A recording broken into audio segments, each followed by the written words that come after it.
Chifimo. Ihe kiri na-enyo ari ogini. Ka ihe na-azụ kashi ihe baby. Nwanne m ihe ọma mere. Nwanne m nwoke. Onye ekwebe anyị.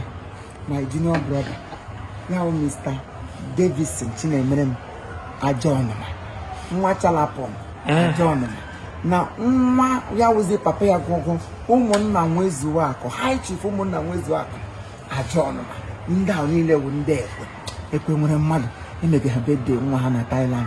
We nye m invitation. So na m ga-abịa nga ha ala ekwe ga-agbabịa abụọ.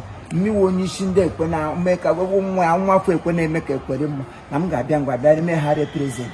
Represent. Ihe m gaji ime. So m sụsụrụ m ihe ụmụazị ndị ọcha mma ya wee onye ọcha mpa ya wee onye Igbo. Ọ bụrụ ya wụ mikisicha. Ngara ugba m nye ha sị ha teddy bear. Happy birthday nwa m.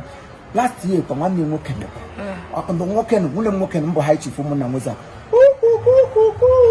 ibe na ala ekwe niile ndị ome isi mkpe niile oche ka ọ na-enyere ha aka ọ na-enyere ụmụnne ọ na-enyere ụmụnna ya ụmụnna nweza aka ịwụ mmadụ nwa ya nwoke kwa gị hụ ihe a mụrụ na ụmụazị dị very hefty children maka Chukwu onye m si ndị m gazi ihe akwa ụmụnne m ngwa nzụma ahịọma these are my sisters. Hi.